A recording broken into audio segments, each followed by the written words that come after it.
Welcome to the library.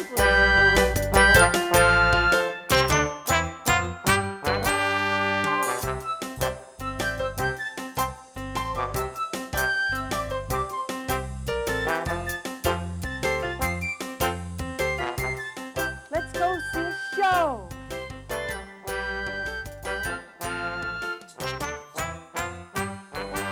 You can call me Lizard Boy. Now, I'm going to start off with a little lizard first. This first one I've got for you guys is what's called a crested gecko. Now, geckos, or most geckos anyway, have sticky toes. So they can stick to walls, or if they want, they can even actually hang on ceilings. Now, you'll notice there is something missing from that lizard. What is missing from that lizard? His tail. Do you know his tail actually fell off? Now, you know if you grab a lizard's tail, it comes off. Do you guys know that? But did you know that there's some lizards like this one here that if they get scared, they'll actually let their tail fall off their body. It'd be like this. Imagine you're watching a really scary movie at home, right? And it gets to the really scary part, you go, ah! And your arm falls off on the couch next to you.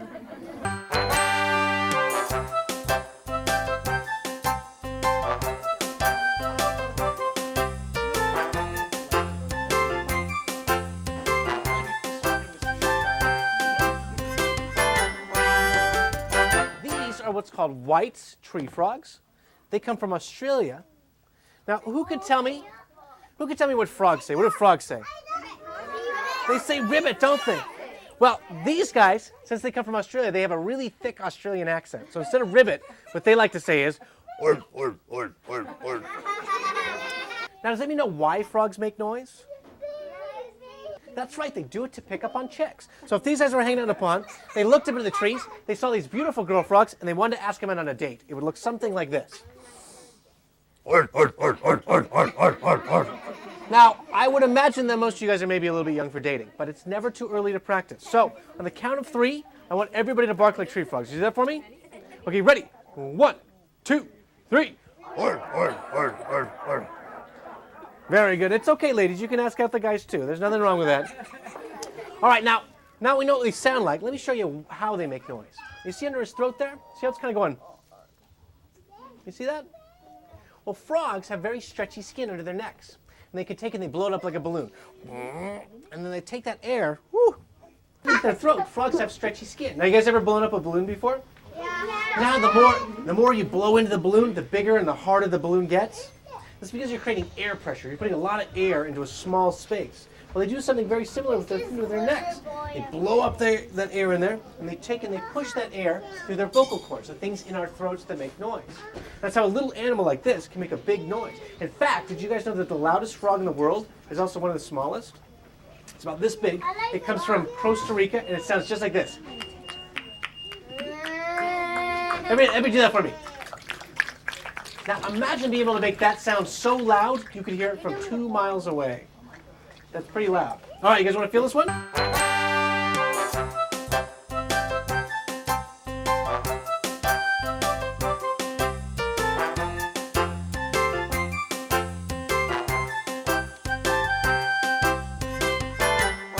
We're going to tuck this one away.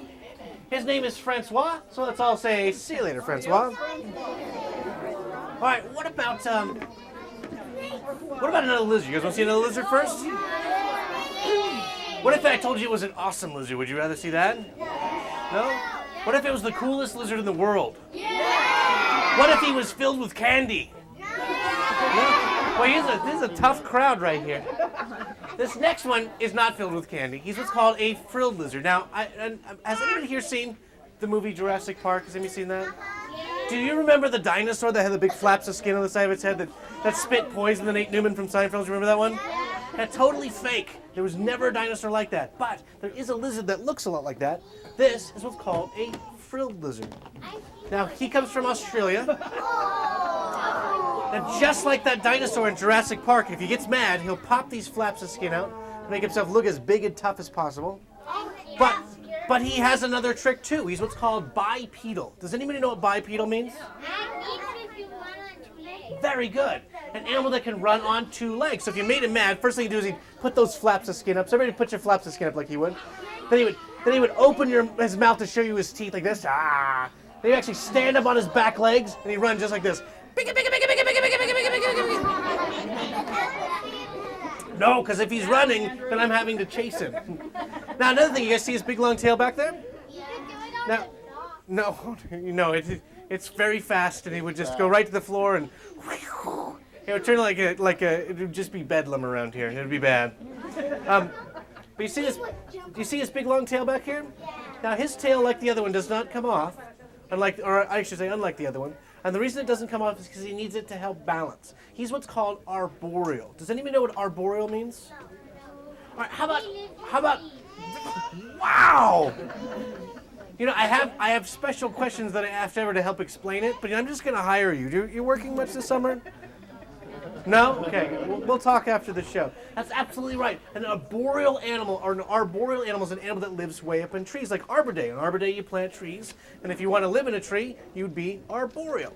I'm just going to put this guy, because he's still just a baby, and if I climb around there, he'll get a little spooked. So is it okay if we just look at this one?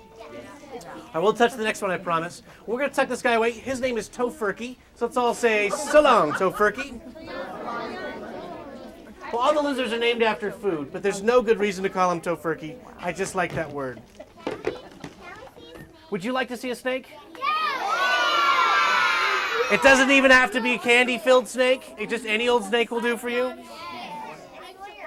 All right, now this next one is just a baby. He's only about a year old. This is what's called a Brazilian rainbow boa.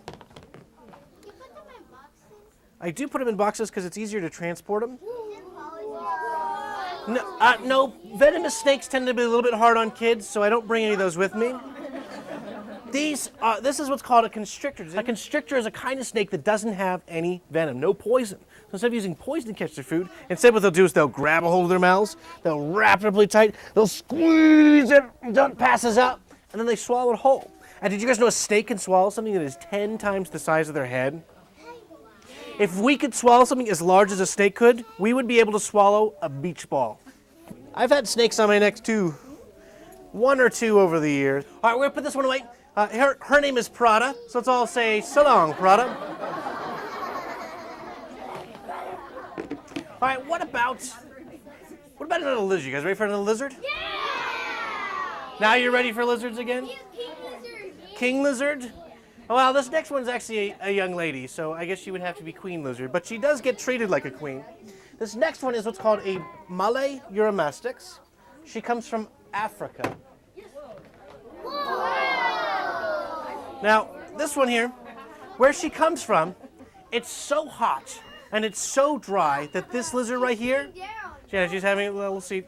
She needs a throne to be a queen. Where she comes from, it's so hot and it's so dry that this lizard right here does not drink any water at all. I've had her for 6 years. She hasn't had a drink of water in 6 years. Now, it's not that she doesn't need water. She needs water, but she gets it from the fruits and vegetables that you guys eat fruits and vegetables? It's wet inside fruit and vegetables, isn't it? That's because there's water in there, and there's enough water to keep her sustained. Now, she's also so sensitive that if I was to put a water dish in her cage with her, it would make her sick, and it could even kill her. Also, it's so hot where she comes from, to keep her happy at home, I have to have a spot in her cage that will get to 120 degrees. So imagine 120 degrees without any water, we'd pass out. But she needs that just to stay alive. Now you see her prickly tail back here? Looks a little bit like a pine cone, doesn't it? Now if you make her mad, what she'll do is she'll pick up this prickly tail and knock you right in the nose with it. Now have you guys ever been hit in the nose? It hurts, doesn't it? Well, one of the things that likes to eat these guys, you got hit in the nose with a soccer ball? One of the things that likes to eat these is what's called a fenix fox. You ever seen a fenix fox? Imagine, if you will, a fox about the size of a chihuahua with these great big satellite dish of ears. And they love to eat lizards and they love to eat snakes and things like that.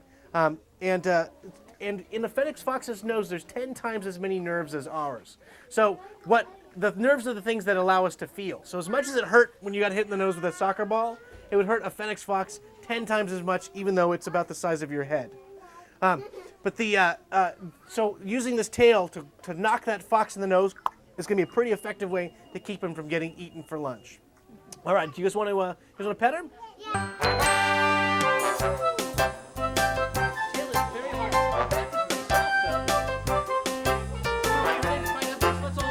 See you later, pineapple. All right, what about What about bugs? You guys like bugs? Who here likes bugs? Who here eats bugs? What? You guys don't eat bugs? Oh man, you don't know what you're missing. Actually, you know what the truth of the matter is? The truth of the matter is in Santa Monica, there's a restaurant that does serve bugs. You guys heard about this place? I was at a science fair, and one of the teachers brought this plate of noodles with crickets and spicy, and it was like Thai food. And then she brought the plate over, and she goes, "Lizard guy, you want to try a cricket?" And so I said, "Okay." And I popped one in my mouth and chewed it up, and it's kind of spicy. And I popped another one in my mouth, and I look up from the tray, and she's looking at me like this, like she was totally not serious. Like she was gonna zing the lizard guy, and I ended up eating the bugs. But it's a shame we don't eat bugs because there's a lot of nutrition in them. But they're gross too. Anyway, these next ones are not for eating. These are what's called Tanzanian giant millipedes.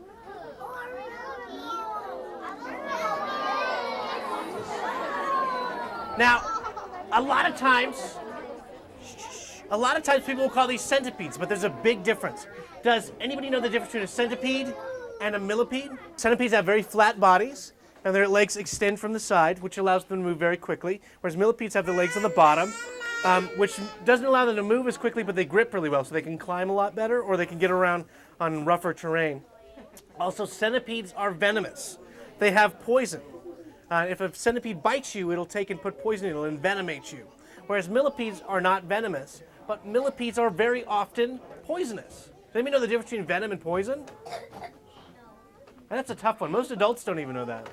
A rattlesnake is venomous. If a rattlesnake bites you, it'll put poison into you. But you can eat a rattlesnake and you're fine. Whereas a poisonous animal, if they bite you, it doesn't do anything. But if you eat them, then in some cases you get sick. Sometimes there's poisons that can kill you. Sometimes you don't even need to eat them. Sometimes you just breathe around them, they put it out. So poison is something you have to put into you, and venom is something that the animal puts into you. All right, the big difference though is the legs. Centipedes will have up to 70 legs, whereas millipedes can have as many as 700 legs. You like beetles? How do you like them cooked? Actually, mosquitoes would satisfy the two things that I don't allow. They eat people, and they fly. So I couldn't have a mosquito. All right, guys, we're gonna tuck this guy away. His name is Rebar. So let's all say, "See you later, Rebar." Now, this next one is what's called a pixie frog. I don't know why they call these pixie frogs. It is the single worst named animal on the planet, because when I look at this frog, the last thing I think about is Tinkerbell. And this doesn't run you Tinkerbell, does it? This frog is actually only 6 months old. He's just a baby. Now, what do you think this frog likes to eat? Do you think he likes to eat pizza? Do you think he likes to eat French fries? Do you think he likes to eat spaghetti? No, you're right. There's not a lot of wild spaghetti in Africa where he comes from. He's a little slime. He's filthy and slime. I'm not going to lie to you. He feels disgusting.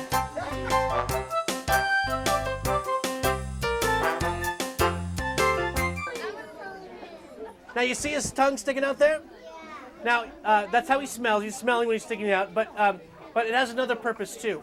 People always ask me, they say, why is his tongue blue? Well, in nature, blue usually means poisonous. Now he's not poisonous, but he wants people to think that he is. So if you scared him and he wanted to tell you to go away, it would look something like this. Let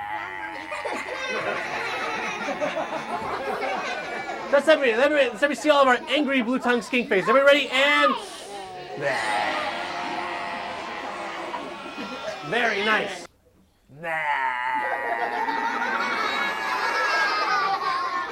Let's try that, guys. Let's see about everybody turn to the camera and show your blue tongue skink face. Everybody ready? And there you go. Raspberry the local news. Now this kind of guy is what's called an omnivore. An omnivore is an animal that eats both fruits and vegetables. Do you guys eat fruits and vegetables? Only when forced, though.